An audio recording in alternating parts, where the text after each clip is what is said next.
center of activity from the nylon pool to the local nightlife. Call us and make your reservations at 639-8533, 389-2378 or email us at sandypointvillagehotel@gmail.com. Pastor J, I want to get a tattoo. You really Respond to me. Respond to me how you would respond to me. The first question I'll ask is why? Controversial taboo topics. We get so consumed by church, we forget that we have to live the life of being a Christian outside of the Sunday. Like you say, services. we think going to a service makes us a Christian. Exactly. Yeah. Right. So here we are about to hear the second time Pastor J wanted to take a tattoo.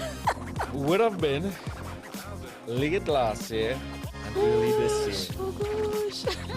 Hope Unfiltered podcast with Pastor J and Ren.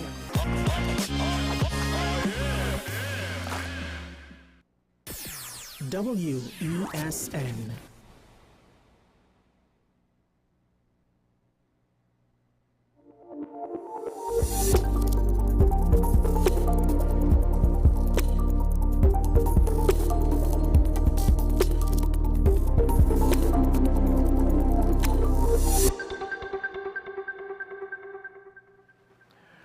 This is 10 Questions. I'm Andy Johnson. Thanks for being with us as usual here on WESN. Let's tell you what's happening in the course of the discussion about I have on this edition of the program. What the budget did not include. That's a headline on a piece of correspondence submitted by the ever-present Steve Alvarez. Let's just tell you some of what it says. The budget presented by the Honorable Minister of Finance on October 13, 2025 resembles many of the past budgets. They continued to rely on income from oil and gas, despite it no longer being the major source of income for the government. It was the halting of property tax without an explanation of where the funding will be sourced for local government development. They spoke of flood mitigation targets without innovation in approaching the subject, like retention ponds and restoring the floodgate system. But the most critical issue was the mention of the reduction of foreign reserves from 11 billion in 2014 to 5 billion in 2025. Without a clear plan to earn foreign exchange and stop the decline. Over the next few days and weeks, with the budget debate due to start soon, much will be said about the budget. My take on the budget is not so much what was presented, but what was not presented. The revision of the CPEP and URP programs does not indicate what will be the replacement. One solution that makes sense is to return to local government restructure, where the communities are once again given the mandate to manage themselves and to offer permanent employment in the maintenance and upgrade of the infrastructure in every community. He goes on. The most important aspect was missing from the budget was what is the plan to find the billions of dollars in foreign exchange required for long-term development and sustenance. Taxing the citizens, landlords, banks, and investors does not earn foreign exchange. In fact, the initiatives may dissuade local investment and cause many with foreign funds to invest abroad rather than locally. There must be an encouragement for businesses to invest heavily in areas that can earn foreign exchange. It is impractical for one to expect income without investment. There's more. We'll get into it as we go along. Welcome to this edition of the program, my friend. Good morning, Andy. Good morning, Trinidad and Tobago. It's a pleasure to talk to you guys. All right, so let's start with what you said here in the beginning of the piece of correspondence that you put out. The budget was presented. It resembles many past budgets. They continue to rely on income from oil and gas, despite it no longer being the major source of income for the government. Let's deal with that. Well, the thing about it is that if you look at the budget, they start one of the things that they say is that we peg the budget on an oil price of, I think, $70-something and a gas price. And those things are not really pertinent anymore because in the budget we're getting something like 15% of the budget coming from oil and gas and the rest coming from investments, local production and manufacturing and so on. So what it tells you, Andy, is that since manufacturing and exporting goods has taken over oil and gas, that's where your investment should be. That's where your focus should be. And I was very disappointed when I saw that you are now going back to the same businesses that are bringing in the majority of your income now and imposing punitive measures on them. 3% on rental and if you had to build a building and you had to rent it out, there's a cost to that. And there's a cost, if let's say the building costs say 100 million or 200 million, you will be paying the mortgage on that building over a period of time, regardless of the rental yield. And you have to keep hoping that somebody is going to continue to rent that building and so on. And then you have to upkeep it. You have things like elevators and so on. And now you are now faced with a surcharge of 3% of whatever that rental is. How does that encourage people to build more buildings and to participate in building an economy? And what I said very clearly is that the budget did not include how we deal with this big gap in the foreign exchange, because this budget is $3 billion in deficit. So you continue, not only this government, but for the last few budgets that we continue to have deficit budgets. And so which means every time you have a deficit budget, it means that you're borrowing money to fill a gap. And how are you going to fill that gap? And I saw in this budget, you have measures like that makes no sense. So, for example, when you're going to ask, there's a $15,000 fine for dangerous driving. What is dangerous driving? Is that the guy driving down on the shoulder of the road? Is this a guy swerving in and out? And who's to determine that what is dangerous driving for such a huge fine? I think that opens up the citizen to the vagaries of the police person, whoever that person is, and what they feel is dangerous driving and so on. So there are lots of stuff in there that to me did not focus on how do we earn foreign exchange, how do we get money to do what we need to do. And you can't be seeking to get that money from local money, whether it's taxes on alcohol or those different measures that you looked at, because that's not real money. The real money is foreign exchange. Now, in this budget, there have not been any major allocation for two areas that are the areas that we should be looking at for foreign exchange. And one is the tourism sector, and the other is agriculture. And I can tell you, because right now I'm in Barbados, and Barbados is a country that is almost 100% reliant on tourism. And the investment necessary to make Trinidad and Tobago competitive cannot come from the measly amount that we put in the budget. I'll give you an example. In the Harrison Caves in Barbados is, I would say, and this is just my personal judgment, about 25% as good as or as attractive as the Gaspery Caves. But say that again, 25% what? It's about 25% as good as. In other words, our Gaspery Cave is about 75% better than the Harrison Caves. It's much more attractive. There's a blue pond. There are much more stalactites and stalagmites and pillars and so on. It's really, really, really a beautiful cave, and it's something that will attract people from all over the world. Now, to make that accessible, to make it where people can travel through the caves safely and so on, would take a major investment, and that investment is millions and millions of dollars. But the return on the investment is a lot as well. So you have to understand that if you're going to deal with tourism and you have a gap to fill of billions of dollars, then you have to invest billions of dollars as well. You can't invest some measly sums and hope to reap billions of dollars. That does not make sense. So you have to have a plan and take the initiative to spend a few $billion in the tourism industry, and that will involve security, hotel rooms, it will involve park rangers. It's a whole lot of stuff that it will involve, and it will also involve international partners. But the return on tourism is fantastic as well. And you don't have to guess that, because New York City depends on tourism, with Times Square and so on. Paris depends on tourism.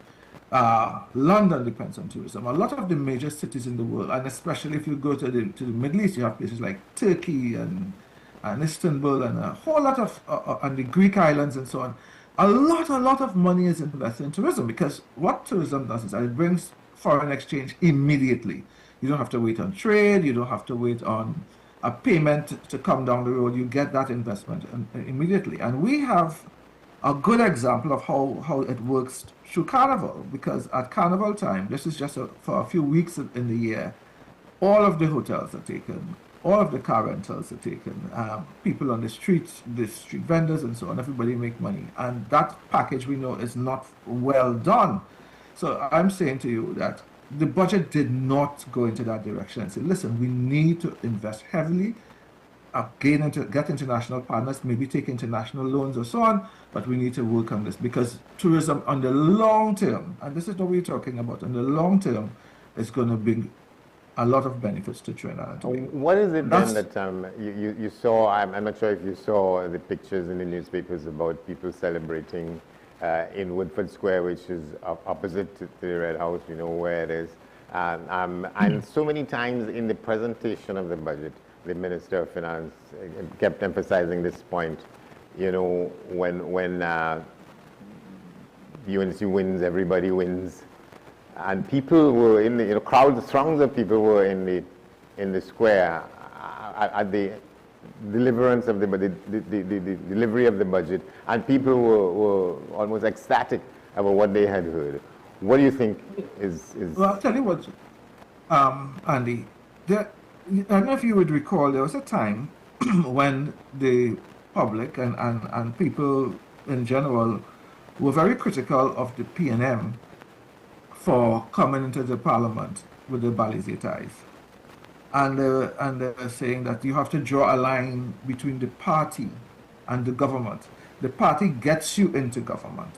And when you are in government, now you are a representative of the people of Trinidad and Tobago, all the people of Trinidad and Tobago. The Prime Minister said that when in her victory speech, she said, I'm not here only as a representative of the UNC, but I'm a representative of all the people of Trinidad and Tobago. So here you have someone presenting a national budget from the government of Trinidad and Tobago. It's not a party thing. It's not about the UNC. And I was taken aback. I was surprised. I couldn't believe my ears when in a national budget, when you're presenting a budget as the government of Trinidad and Tobago, you end so many paragraphs by saying when UNC win, farmers win, when UNC win, pensioners win, when UNC, and it just went on, and then the budget ended with at least 10 sentences of when UNC wins. Now that sounded more like a political campaign than a budget presentation. And so what you saw in Woodford Square and so on is a continuation of that political campaign. People are boasting about the party and so on, but this is about government, and now the agenda and the focus has to change. You have to now look at the government of Trinidad and Tobago and representing all these people, and how do I as government do what's best for everyone, not only now but in the long term, especially when the people of Trinidad and Tobago have placed so much trust in this government. They've given them a mandate to govern. So I don't see why you have to continue on this party thing. The party will come up at the next election and local government election and so on, when you are looking to get into office again or to retain office. But right now you are the government, and the government has to come up with plans for everyone. But we have, unfortunately, not only in Trinidad and Tobago, but worldwide, we seem to have gotten into this belief that there are these maximum leaders, and their egos it's so big that you have to always praise them up. And people, for one of the things that people will always say about me, because I make contributions about the country and so on, they would say that you don't praise up the people in government, so that they won't look in my direction for advice or anything like that. But I don't care. The thing about it, what I really care about is my country, and to ensure that you stay focused on what's best for country. And for example, when the statement was made for the reduction of the price in gasoline in the budget speech, I think that's a good idea. It helps the poor man, so that he no longer have to pay. He's now paying $50 at every fill up, more or less, and that's a positive thing. But you undermine it by saying the caring Prime Minister Kamala Prasad Bisesa instructed that this will happen. So you personalize the whole thing instead of saying this is an initiative of your government working for you. I think that's what's missing in that whole budget presentation, and that you have to let the people understand that we're not the UNC and yellow and code and when UNC wins and when UNC wins. We are now the government. There was a in the last administration, not the PNM administration, the last UNC administration, the first Kamala Prasad administration, there was a statement that you heard pretty often is that people saying, we are government now. We're government now. And I think that's what they have to understand again now, that we are the government of Trinidad and Tobago. It's not the UNC. And you know, significantly, it is UNC plus. Oh yes, well again, but they did not say it's UNC plus in the budget though. It says when UNC wins, you know. So it's something that I suppose this is only a few months after the general election, and I think that there's still that euphoria and so on, and that excitement about winning. I know a lot of people who have to go to the bars today and have to drink a beer and so on would be feeling a little bit of that pain. And again, I don't see those measures as being necessary because they don't help much. They might help you pay wages and they might help you pay the salaries of public servants and so on, but that's not what we require. What we require is foreign exchange, because everything that we get, whether it's medicine, whether it's food, whether it's clothing, whether it's cars and machinery, everything more or less that we get, we have to spend foreign exchange on. To what extent it is significant that it probably is the first budget in a long time in which such a wide portion of the trade unions and trade union leadership in the country are on side with what the government announced in terms of increased wages where that was necessary, and where the fact that the last administration was said that they had difficulties with offering more than what was put on the table, 4% or something like that. People were celebrating, trade union leaders and workers who they represent were celebrating what was announced on Monday. Well, again, there's that announcement that we're starting at 10%. But if you listen to the head of the PSA, she's saying that negotiations are going to start in a few months or a few weeks. And it is in the negotiations that you would know what the real figures are. So this is just rhetoric. And we've had so many things coming out of budgets that people are saying until you get to the real nitty-gritty. And then you'll have to deal with that. My concern, of course, is that you're now talking about meeting local demands for local money. And that's and therefore you're pulling from everywhere that you can. But again, you need to have a long-term plan for where is the money going to come from? I'm going to tax alcohol today. I'm going to tax the people who own buildings and so on today.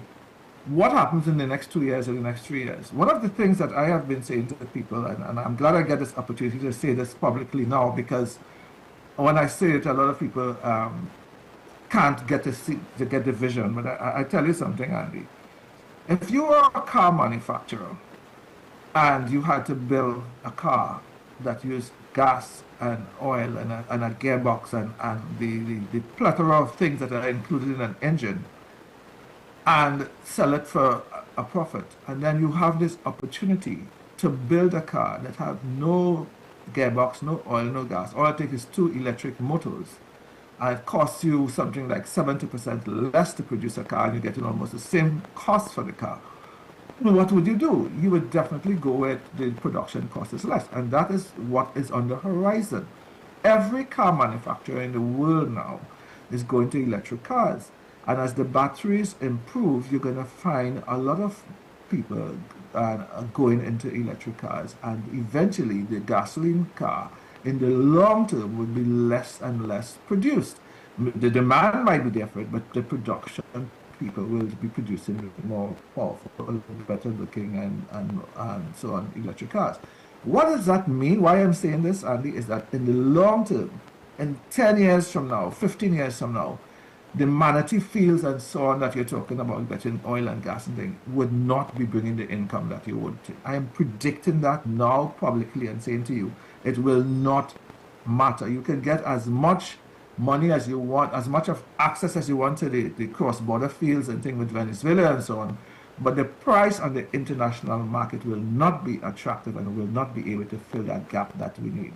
So as a thinker, somebody who's thinking long term, you have to now look beyond oil and gas, because the demand for oil and gas will drop drastically as people switch to electric cars. Yes, the ships are going to continue to need diesel and so on, and the planes are continuing to use gas, but the majority of the people that use oil and gas, the most are the millions and billions of automobiles all over the world. So you're saying and China is leading the way right now with the electric cars and so on, and everybody's playing. So you're saying it's an error and it was wrong-handed for, as you say, the continued reliance on income from oil and gas, and you're saying despite it no longer being the major source of income for the government. Yes, and there's also this belief. If you look at the online pronouncements coming from the ruling party, not from the government so much, but supporters of the party, is that they're praising the fact that the manatee fields and so on will be open up because we got a temporary 6-month license from the United States and so on. It was a big thing. I am saying that regardless of whether you get a 6-month or a 6-year or a 10-year license, and regardless of what happens, is that when the demand for oil and gas decreases, people are just going to go away. You have to understand, Andy, that we do not, as a country, we do not own oil tankers and drills and all these different things to access the oil and gas that we have. And so we're depending on international investors to do that. And they are guided by money, and they're guided by what makes money for them. And if it's no longer profitable, they're not going to do that. They're not going to go drilling and pumping oil and gas that doesn't bring a profit. And if that international demand goes down, then you have nothing. And I'm saying, as a country, we have to think about how do you fill that gap. And now you have to understand that Trinidad and Tobago, for a long time, depended on agriculture as our source of income, our source of foreign exchange. And we got that foreign exchange from cocoa and coffee. And we also had, we were a producer of what they call Trinidad and orange juice and Trinidad grapefruit juice. Was a big factory in Laventille. So what we've done is that we've closed down the cocoa industry and let it fall apart. We've closed down the coffee industry. Many people in Trinidad don't even know that we exported coffee. Coconuts, we've let the fields fall apart. So in general, we have let agriculture fall apart.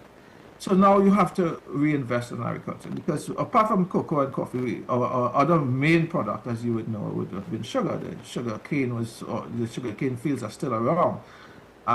They're just abandoned, and you can't replace the sugar cane by giving a few acres or a few lots of land to farmers and say plant whatever you feel like.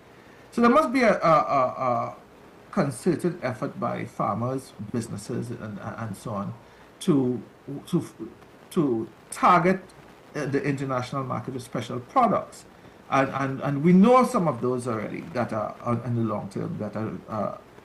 There's a demand for cocoa, there's a demand for coffee, there's a demand for coconut water and coconut products, there's a demand for avocados, there's a demand for things like dragon fruits and so on. And we have the soil, we have the personnel, we have everything that's required.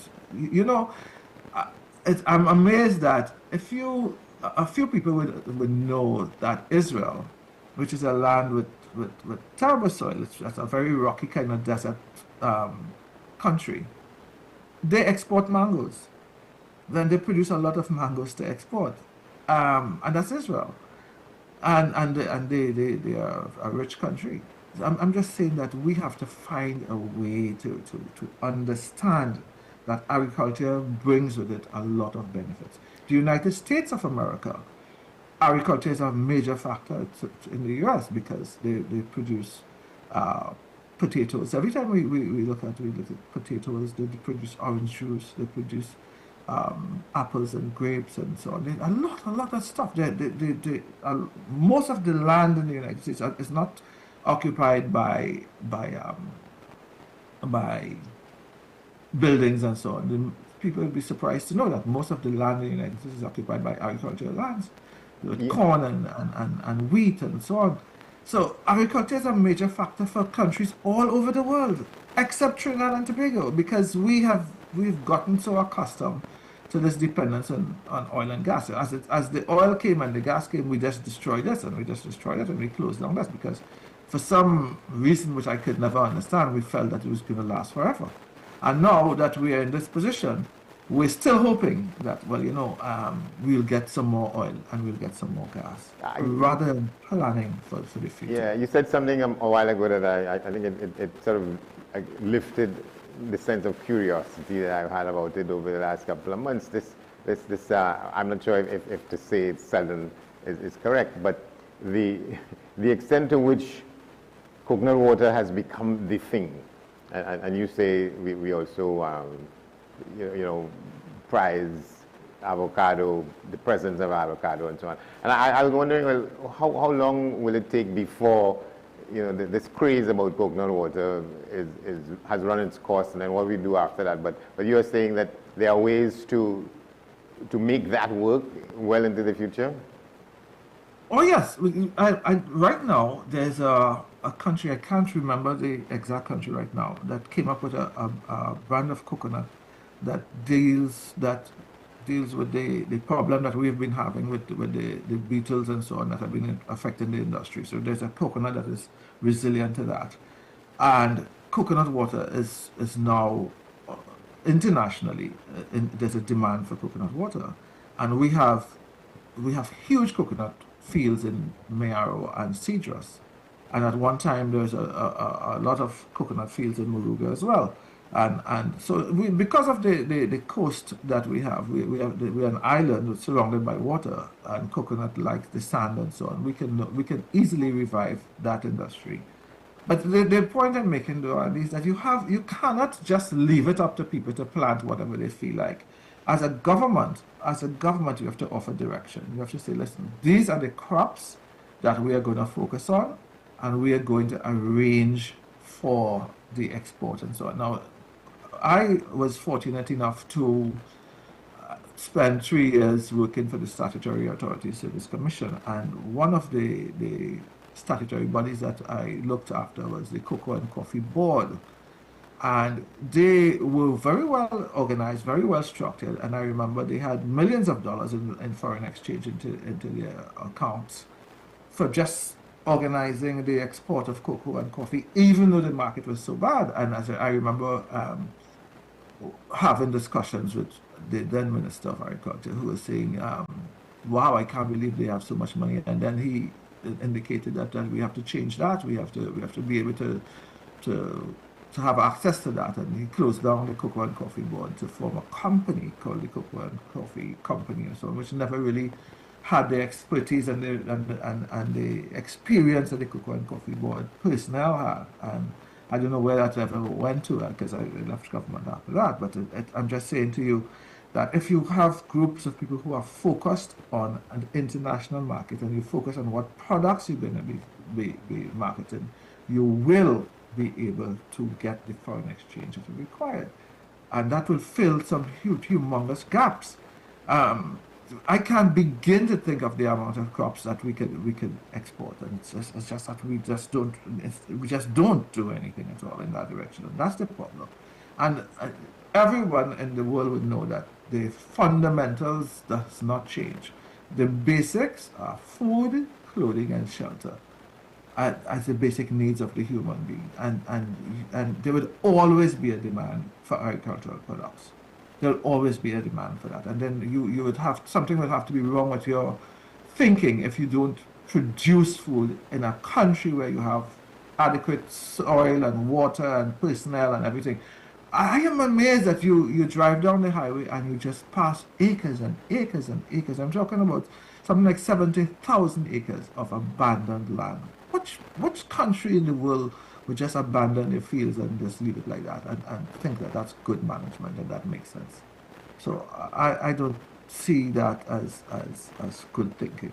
Yeah, here's another statement you make. The revision of CPEP and URP programs does not indicate what will be the replacement. But again, a lot of applause was delivered on what was said about the cherishing of CPEP. I keep saying about it, if you like, how we inherit things and we just destroy them. So we destroyed the train system, we destroyed the sugar industry, we destroyed the cocoa and coffee industry, and so on.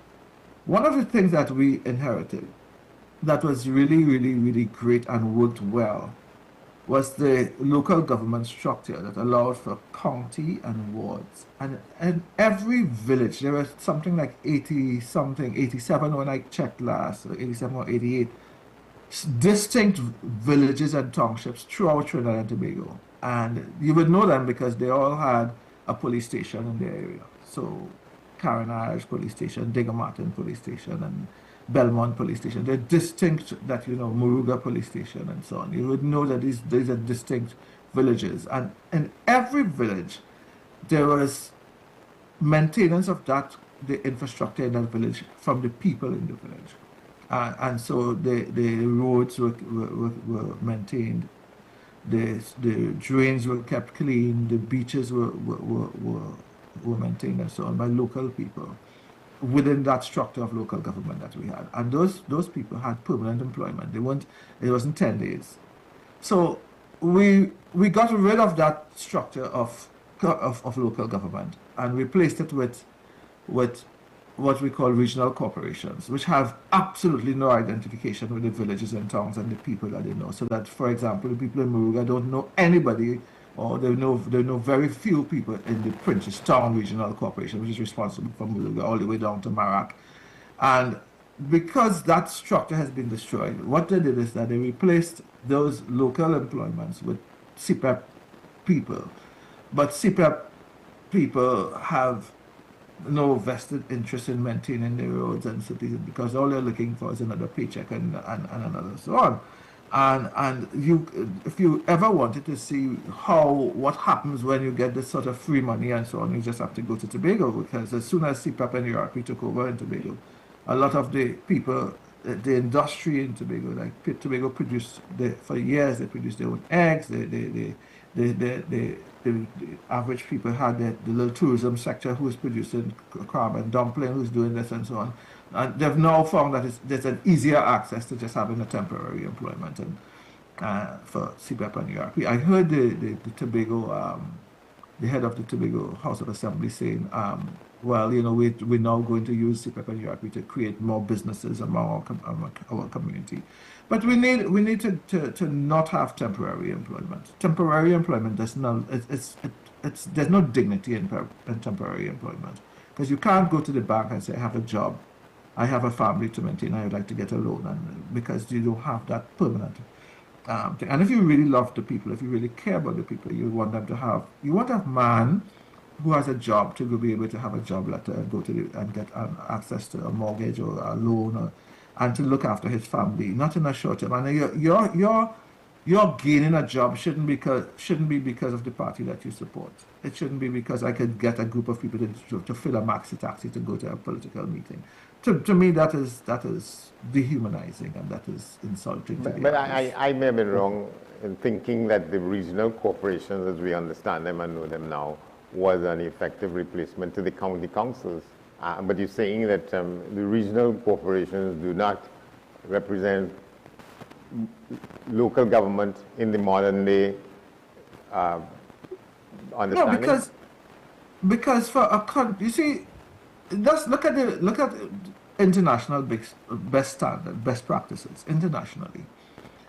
You have, and I will use the United States as an example because a lot of people travel to the US. There's the federal government, there's the state government with the state governors and so on, and then you have the counties.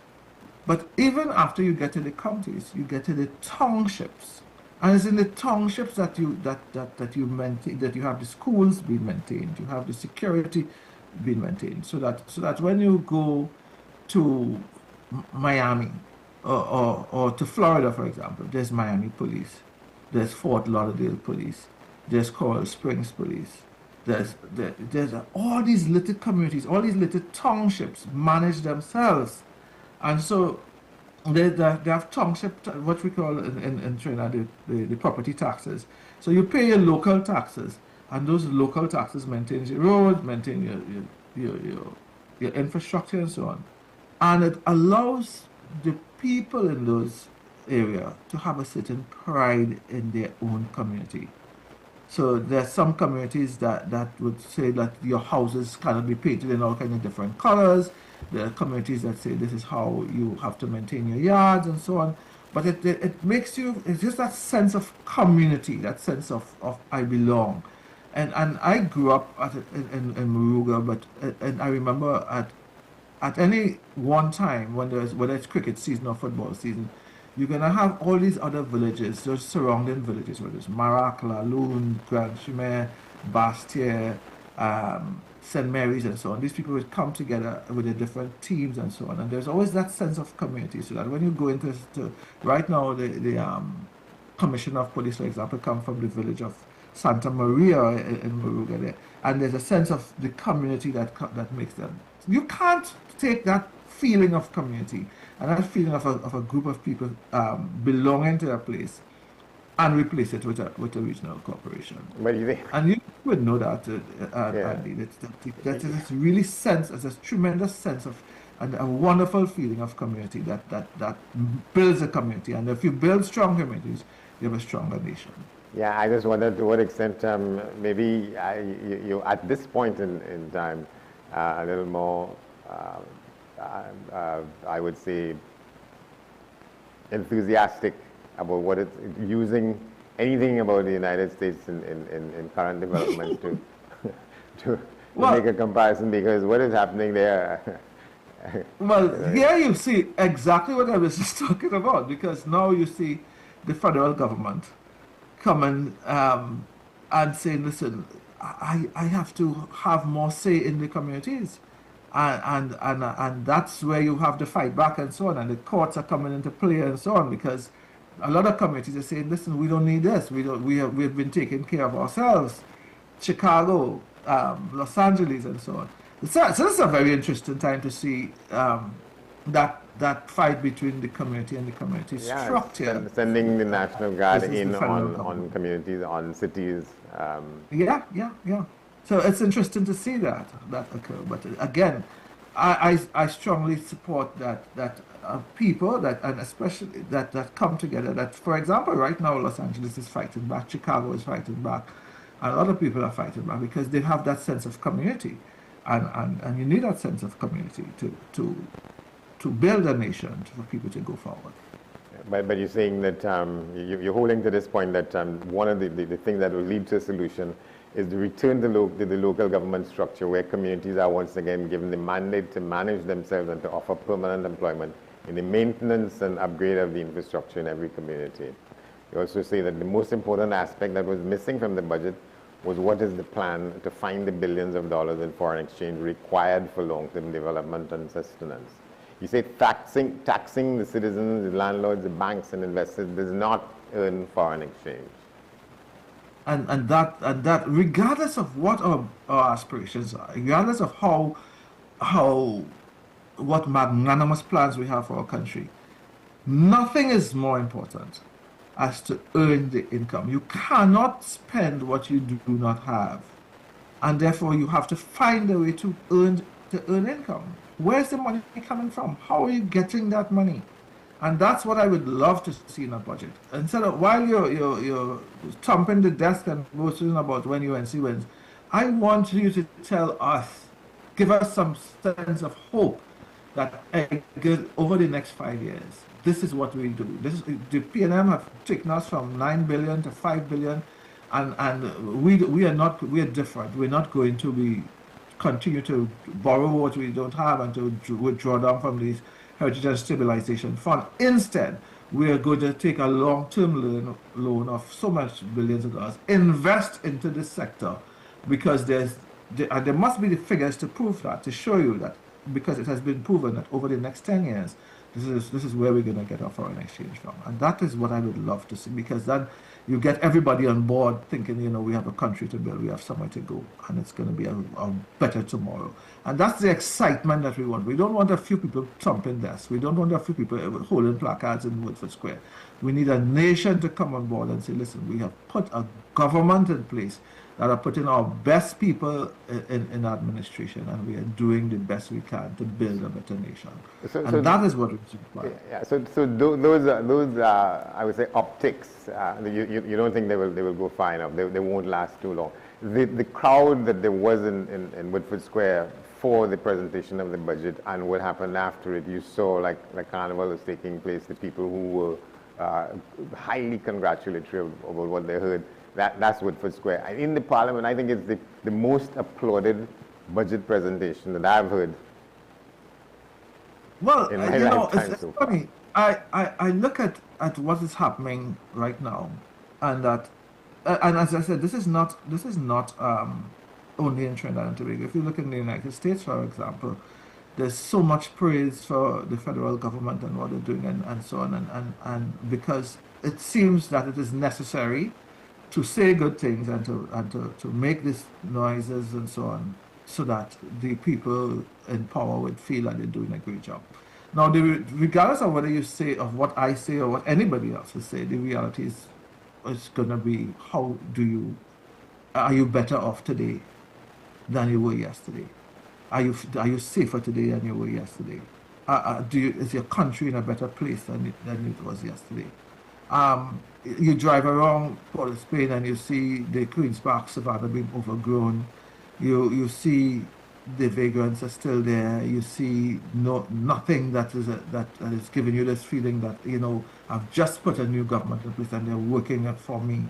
I think it might be early, maybe too early to expect too much, and we could perhaps give them a year or two to see some of these things coming into fruition. But if I look at that budget presentation, as I said, it did not. It's not what it said, but what it did not say. There was no indication in that budget as to how we're going to get to fill that $5 billion gap that they talk about that we've lost, $5 billion US dollars in our foreign exchange. Because you say that taxing the citizens and landlords and banks and investors is not in foreign exchange. In fact, these initiatives may dissuade local investment and cause many with foreign funds to invest abroad rather than locally. There must be an encouragement for business to invest heavily in areas that can earn foreign exchange. It is impractical for one to expect income without investment. Well, I'll tell you something though, Andy. I was surprised because I'm driving around Barbados and I saw Ansa Motors. I saw the Accra Beach Hotel with a Trinidad flag hanging on it. I see Republic Bank. I see First Citizens Bank. And I see a lot of Trinidad investment in Barbados. Now, if you are a business person and you are earning foreign exchange in Barbados, and Barbados is doing whatever it takes to encourage you to invest, why would you invest in a country where there's no encouragement for you to invest? And I can say that too often we believe that government has to be the answer to everything, and the answer to employment has to come from CPEP and URP and what government job you get, and if you could get, you know, people have been asking me, the new government, they give you anything, boy? You know, that's kind of nonsense, because people believe that you have to get something from government. And I think what we have to recognize is that a government has to present an atmosphere for investment that makes people from abroad and locally feel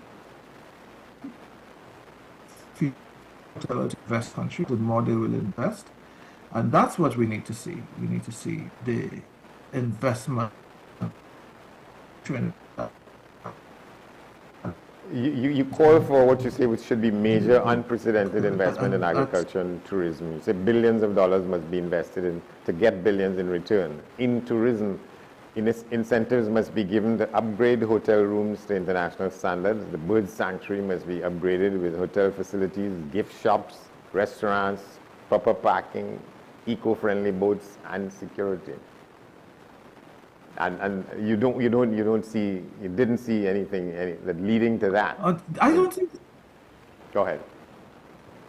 I don't think the government understands how. I don't think they understand what is required.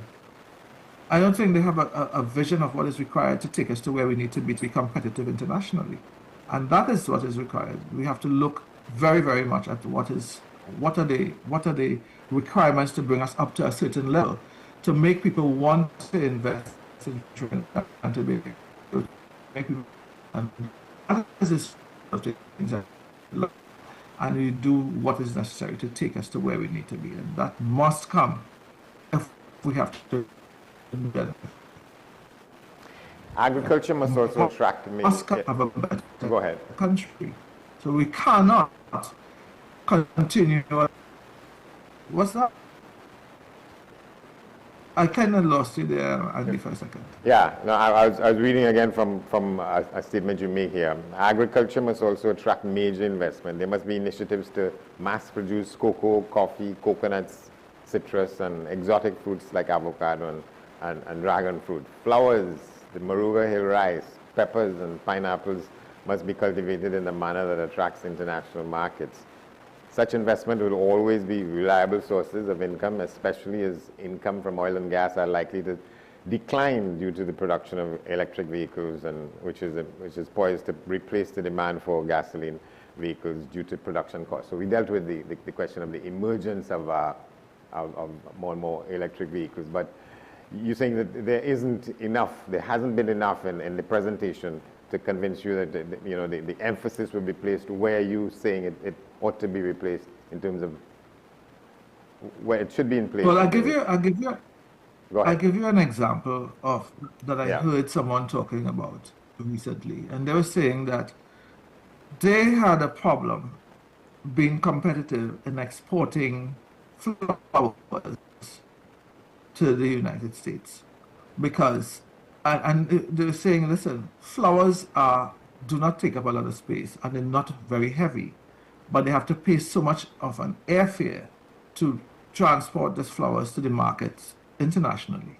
And their competitor, which I think at that time they were talking about Costa Rica or some other place, can ship because the government allows them almost free shipping to export. So I'm saying if you focus on the agricultural products and you create an avenue for export without the high cost and without all the bureaucracy that one engages in to export stuff. If you as a country make that agricultural export a focus, then you would recognize how much the business will take over and do a fantastic job in rebuilding our country. And that's what we need to see. The question of what has happened, the reduction in foreign reserves from 11 billion in 2014 to 5 billion in 2025 without a clear plan to earn foreign exchange and stop decline. You have major concerns about that. That is the number one concern. I've been saying over and over that regardless of what you do locally, you have to fill that gap with foreign exchange, and there must be a plan that is practical, that's pragmatic, that's intelligent, that shows that is based on the right amount of research and so on, so that you could somehow look back and say, listen, we've done the homework and this is the plan that we have to go with. And we have to do that as a country. Not no amount of flag waving and death stomping could ever fill that gap, and because it's now totally necessary for us to do that, to take us to where we need to be. You see, the Gaspery caves in the river swamp, the mountains with their plethora of waterfalls and streams must be made safe for tourists, and there must be a major marketing plan to make Trinidad and Tobago one of the best ecotourism destinations in the world. We have the potential to do it. Oh, we have one of the best countries in the world when it comes to tourism. Apart from the beaches that are fantastic, we have tremendous, beautiful rivers.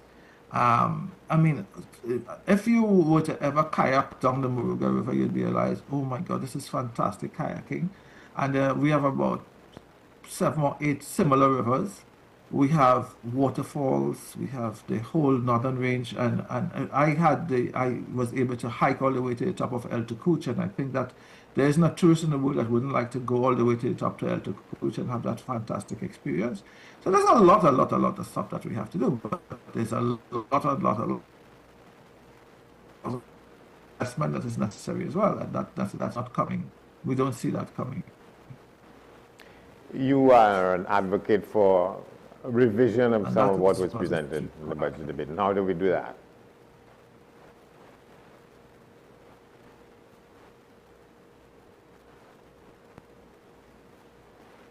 I'm not.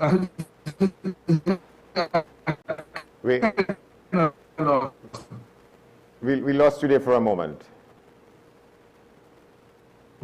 Yeah, the internet says, but yeah. Yeah. So I did not hear. Andy? Say that again. I said I did not get you at all. I didn't hear a thing you say. Yeah, we come back to the question of what this search for, how we go about acquiring the foreign reserves that is required to do what you're saying, are must-dos. Well, let's look at what the last administration did and what this administration seems to be leaning into is that you borrow money based on the fact that we have some degree of savings in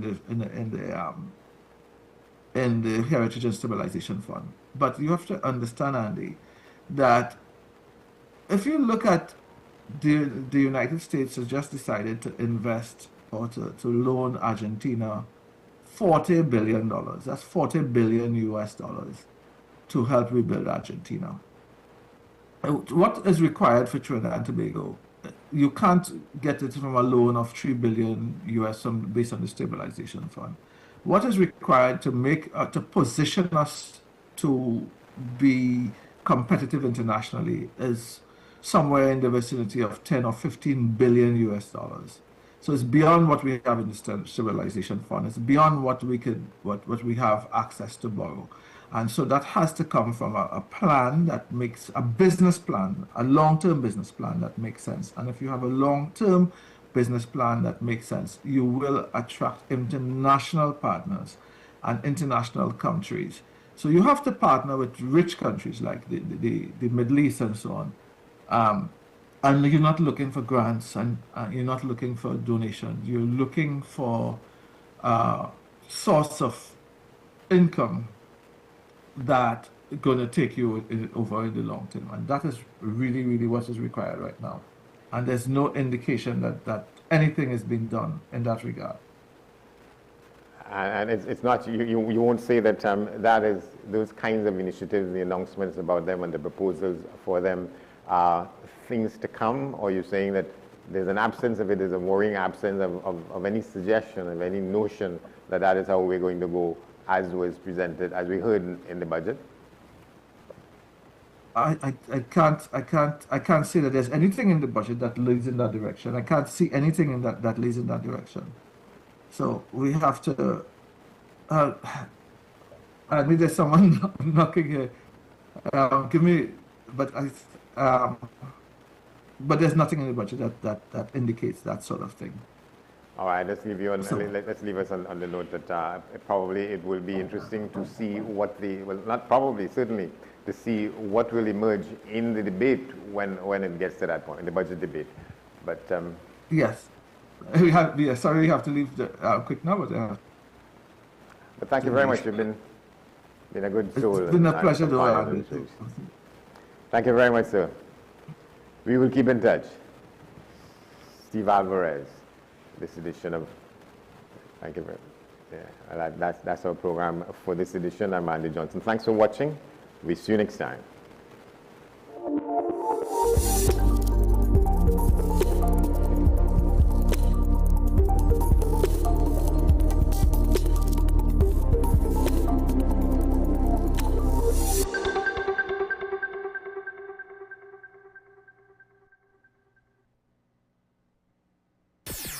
WESN.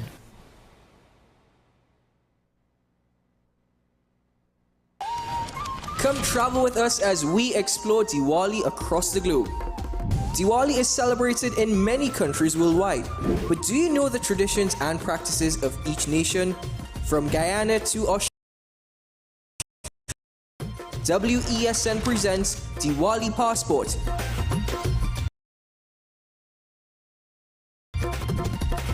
It's Diwali Passport, a WESN exclusive.